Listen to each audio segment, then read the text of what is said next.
Subscribe करें हमारे YouTube channel को और बेल आइकन को प्रेस करें हमारे लेटेस्ट वीडियोस को देखने के लिए।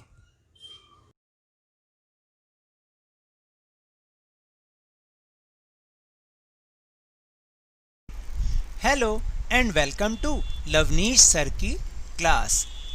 दिस इज शिक्षा निदेशालय राष्ट्रीय राजधानी क्षेत्र Delhi's worksheet number 45 and it is for class 10 students. It has taken from the subject social science, political science, and we will discuss the chapter political parties in this worksheet. We will also discuss the topic of challenges faced by political parties. So now let's start and understand with me. As you all know कि जैसे हम जानते हैं कि पिछली worksheet में भी हम इसी चैप्टर को डिस्कस कर रहे थे और हमने उसमें ये जाना कि what are the party system and there are different type of party system. उसके बाद हमने ये भी जाना कि टाइप्स ऑफ पार्टीज़ कौन कौन सी होती हैं, जैसे state parties, national parties and difference between the national and state parties. उसके बाद बहुत सारी जो नेशनल पार्टीज़ थी उनके बारे में हमने कुछ डिटेल इन्फॉर्मेशन को जाना। And now in this worksheet we will learn and understand various challenges faced by political parties. So students, there are many challenges in front of political parties. तो वो क्या हैं, कैसे होते हैं, कौन कौन से challenges होते हैं? So now let's find what are they. First challenge is lack of internal democracy. Do you understand what is the meaning of democracy, internal democracy? All over the world, there is a tendency in political parties towards the concentration of powers in one or few leaders at the top. तो आप जैसे कि जानते हैं कि दुनिया में जितनी भी कंट्री में ये पॉलिटिकल पार्टीज़ होती हैं या डेमोक्रेसी होती है, वहाँ पर क्या होता है कि पावर जो होती है वो ज़्यादातर किसी एक या कुछ जो लीडर्स होते हैं उनके पास ही होती है। And parties do not keep membership registers, do not hold organizational meetings and do not conduct internal elections regularly. यानी वो खुद तो ये बिलीव करते हैं कि कंट्री में डेमोक्रेसी होना चाहिए, लेकिन उनकी पार्टीज़ के अंदर ही जो इंटरनल डेमोक्रेसी होती है उसको वो फॉलो ही नहीं करते। ना तो वो रेगुलरली मीटिंग्स को कॉल करते हैं, ना वो रेगुलरली इलेक्शंस हेल्ड करते हैं, यानी जो उनके ऑर्गेनाइजेशनल इलेक्शंस होते हैं कि कौन जो इसमें प्रेसिडेंट होगा, कौन वाइस प्रेसिडेंट होगा, कौन ट्रेजरर होगा, किसको क्या पोस्ट मिलेगी, इस बारे में कभी कोई इलेक्शंस होते ही नहीं हैं। So there will be no chance of an ordinary member of the party to contest this election. यानी एक जो आम कार्यकर्ता होता है ना, उसके पास ऐसा कोई चांस नहीं होता कि वो इन इलेक्शंस को कंटेस्ट करे और वो भी किसी अच्छी सी पोस्ट पे, जो पार्टी की पोस्ट पर वो आ सके। तो this is called the lack of internal democracy. Second challenge is dynastic succession. Dynastic succession का मतलब क्या होता है कि जैसे कि जो किसी परिवार का या कोई किसी वंश का ही इन्फ्लुएंस होना किसी पॉलिटिकल पार्टी पर। तो now most political parties do not practise open and transparent procedures for their functioning. The senior members of the party are in a position of unfair advantage to favor people close to them और even their family members. तो जैसा कि मैंने आपको बताया कि क्या होता है कि कुछ एक मतलब ज़्यादातर जो पार्टीज़ होती हैं ना, उनमें क्या होता है कि कोई ऐसी डायनेस्टी या कोई ऐसी फैमिली, उसी का ही उस पूरी पार्टी पर इन्फ्लुएंस रहता है। और वो लोग क्या करते हैं, जो सीनियर लीडर्स होते हैं वो अपने रिलेटिव्स को या अपने फैमिली फ्रेंड्स को ही वो लोग नॉमिनेट करते हैं इलेक्शंस के लिए और उन्हीं को ही वो आगे बढ़ाते जाते हैं। तो this is called dynastic succession. And the third challenge is problem of money and muscle power. ये प्रॉब्लम तो बहुत ज़्यादा है, ये चैलेंज तो बहुत ज़्यादा है कि आपने देखा होगा कि in every party there is जो क्या होता है कि उसमें जो मनी और मसल पावर होता है ना, बहुत ज़्यादा चलता है। And most parties use money and muscle power specially during the elections. They tend to use shortcuts to win election, यानी वो क्या होता है कि जैसे ही इलेक्शन आते हैं तब वो इस मनी और मसल पावर को बहुत ज़्यादा यूज़ करते हैं और वो किसी भी तरीके को अपनाने से पीछे नहीं हटते इलेक्शन जीतने के लिए। मतलब इलेक्शन जीतने के लिए वो कुछ भी कर जाते हैं। And rich people and companies who give funds to the parties tend to have influence on the policies and decisions of the party। और ये क्या करते हैं, जो भी लोग इन पार्टीज़ को फंड देते हैं ना, वो क्या करते हैं, जो पार्टीज़ की पॉलिसीज़ होती हैं और जितने भी उनके जो प्रोग्राम्स होते हैं उनके ऊपर इन्फ्लुएंस डालने की कोशिश करते हैं, ताकि वो, क्योंकि वो तो पैसा दे रहे हैं, जब पैसा देंगे तो वो अपने फेवर में ही उन पार्टीज़ की पॉलिसीज़ को बनवाने के लिए उन पे इन्फ्लुएंस डालते हैं। यानी जब उनकी गवर्नमेंट फॉर्म हो तो वो उनके फेवर का ही काम करें। And the next challenge is lack of transparency. What is lack of transparency? Most political parties do not practice open and transparent procedures for their functioning। यानी वो किस तरीके का वर्क कर रहे हैं, क्या फंक्शन कर रहे हैं, कैसी मीटिंग कर रहे हैं, क्या रिकॉर्ड मेंटेन कर रहे हैं, इसको वो ट्रांसपेरेंट करते ही नहीं। तो इसलिए क्या होता है कि जो एक जनरल मेंबर होता है उसको पता ही नहीं चल पाता कि पार्टी में हो क्या रहा है, जो ऑर्डिनरी मेंबर होता है। तो इसलिए वो शायद कभी जो टॉप पोजीशन होती है उस तक वो आ ही नहीं सकता। इनफैक्ट हो सकता है कि उसके अंदर भी लीडर बनने की क्वालिटी हो, लेकिन क्योंकि उनका प्रोसीजर ट्रांसपेरेंट नहीं है इसलिए वो शायद कभी भी आगे आ ही नहीं पाते। And the last challenge is lack of meaningful choice. Lack of meaningful choice का मतलब है कि, इसका मतलब है कि almost all political parties have same policies।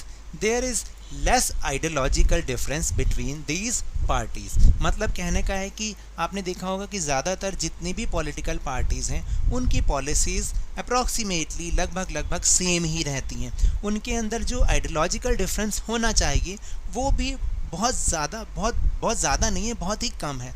तो इसलिए एक जो कोई पीपल हैं जो चाहते हैं कि डिफरेंट पॉलिसीज़ वाली पार्टीज़ हों, तो उनको जो है इस मामले में कोई मीनिंगफुल चॉइस मिल नहीं पाती है। तो there is no availability of meaningful choice between these parties. तो हमें क्या करना पड़ता है कि इन्हीं पार्टीज़ में से, इन्हीं ऑप्शंस में से हमें किसी न किसी एक को इलेक्ट करना पड़ता है। तो ये एक बहुत बड़ा चैलेंज है हम लोगों के सामने, पार्टीज़ के सामने, सभी के सामने। So you see what are the challenges faced by political parties। Now we'll move on our another topic।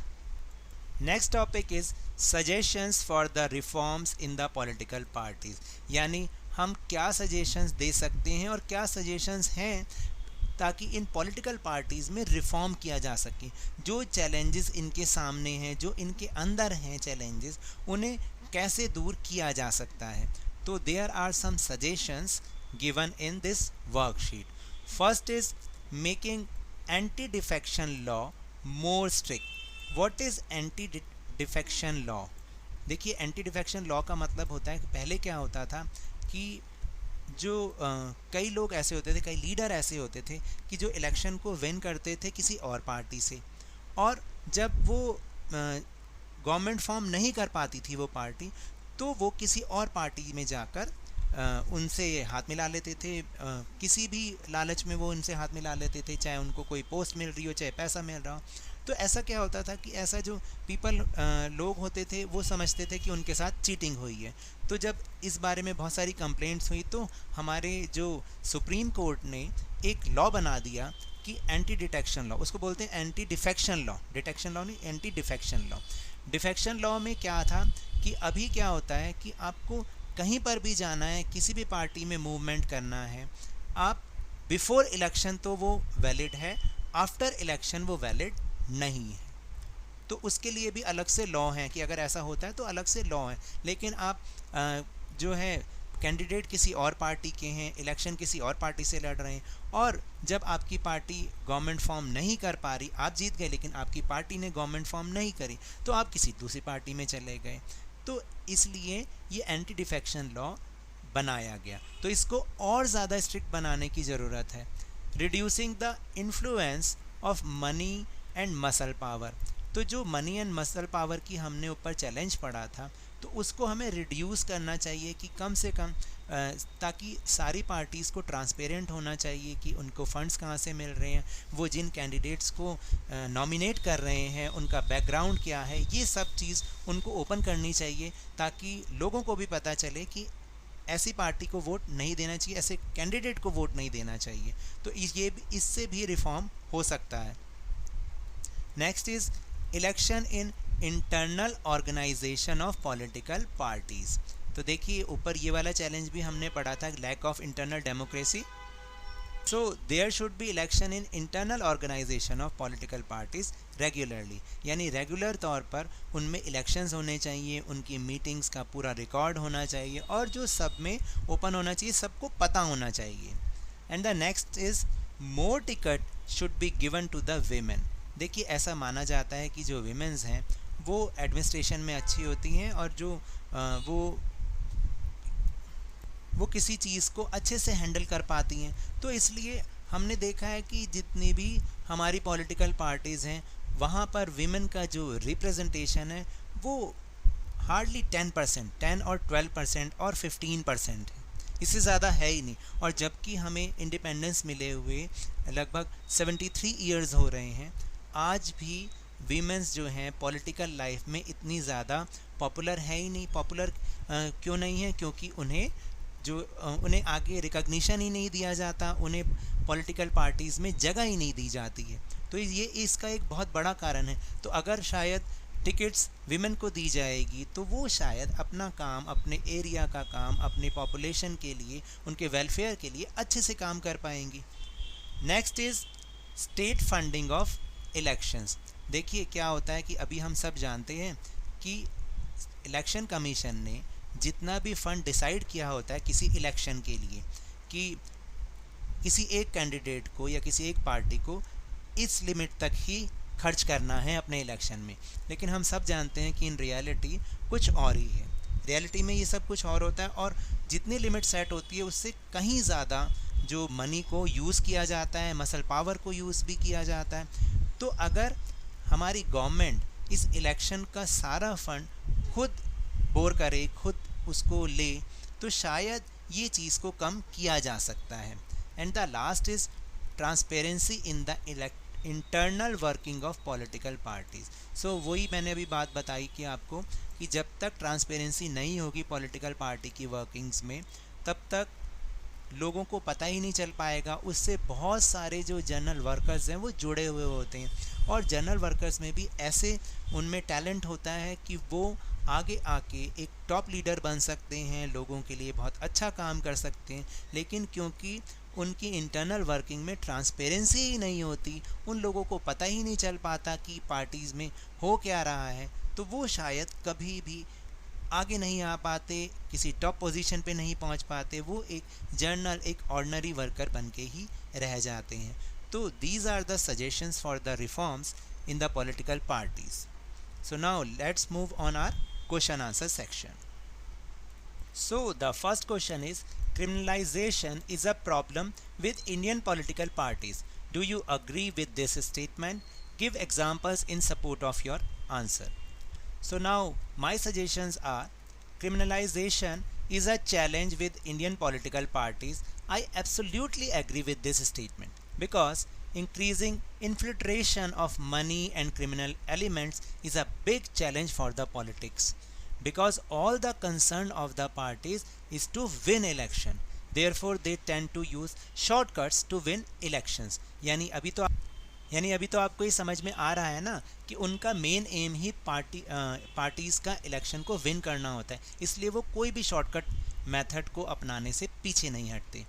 They give tickets to such candidates who have enough money और फोर्स कह दें या हम उनको पावर कह दें, कि जिनके पास ज़्यादा मनी और पावर होती है वो उन्हीं कैंडिडेट्स को टिकट्स देते हैं। Third point is companies and rich people giving more money to a party also influence the policies and decisions of that party. तो ऐसा ही होता है, इसलिए ही तो ये criminalization बढ़ता चला जा रहा है. And the last point is many times the parties support or seek help from the criminals who can win elections. जो elections जीत सकते हैं ऐसे criminals का भी support parties लेती हैं. तो thus we can say criminalization is the most big challenge for the political parties.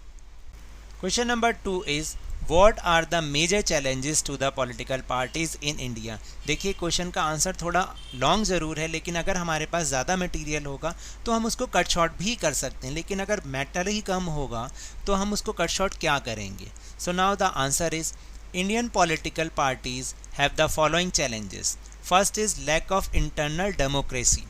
Political parties themselves want democracy in the country but do not want to adopt democracy within the party. It is often seen that the elections of the organization are not conducted regularly within the party.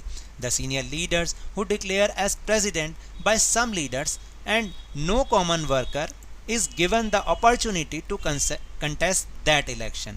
तो पहला तो यही हो गया कि lack of internal democracy है.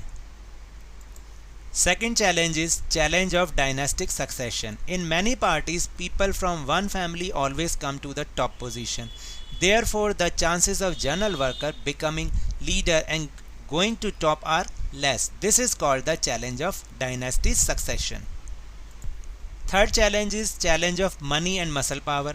Most of the parties tend to use shortcuts to win elections. When elections come, they give ticket to such candidates who have a lot of money and power. These rich people try to influence policies of the party on the strength of money and hooliganism. Next challenge is lack of transparency. Most parties do not conduct their work in a transparent manner. Therefore, the chances of a general worker becoming a leader and going to top are very less. And the last challenge is lack of meaningful choice. Almost all political parties have the same policies. There is less ideological difference between these parties. Therefore, there is no option available to those who want different policies. Question number 3 is suggest some ways for the reforms in political parties in India. Following are some measures to improve Indian political parties. First is making anti-defection law more strict. People with criminal instincts or criminal background should stop contesting elections. Third is internal organizational elections should be held from time to time in political parties. Next is internal functioning of political parties should be made transparent. Next is women should get proper representation in political parties. And the last is the government should bear all the expenses of the election. And now वो section जिसका इंतज़ार बहुत सारे students को रहता है वो है 5 सवाल हर हाल तभी करोगे बोर्ड में कमाल. तो आज के 5 क्वेश्चंस हैं. Which alliance is formed by the Indian National Congress? Question number 2 is Which alliance is formed by the Bharatiya Janata party? ये दोनों क्वेश्चन के आंसर आपको अपनी टेक्स्ट बुक में मिल जाएंगे. Question number 3 is What is defection called? या दल बदल किसे कहते हैं? Fourth is What is an alliance or front? And the last is Which sections does the Bahujan Samaj Party represent? So now that's all for this worksheet. अगर मेरे इस तरह समझाने से आपको थोड़ा सा भी समझ में आया हो तो इस चैनल को ज़्यादा से ज़्यादा सब्सक्राइब कीजिए, लाइक कीजिए और बहुत ज़्यादा शेयर कीजिए. और हाँ, मेरे साथ इसी तरह वर्कशीट को समझते रहिए, लेकिन ध्यान और मन लगाकर पूरी मेहनत के साथ पढ़ते रहिए. और अगर कोरोना से बचना है तो 6 फीट या 2 गज की दूरी, 6 फीट या 2 गज की दूरी बहुत ज़्यादा ज़रूरी है. और मास्क पहनना बहुत ज़रूरी है. मास्क पहन के रखें और इस कोविड-19 से बचें. Thank you very much.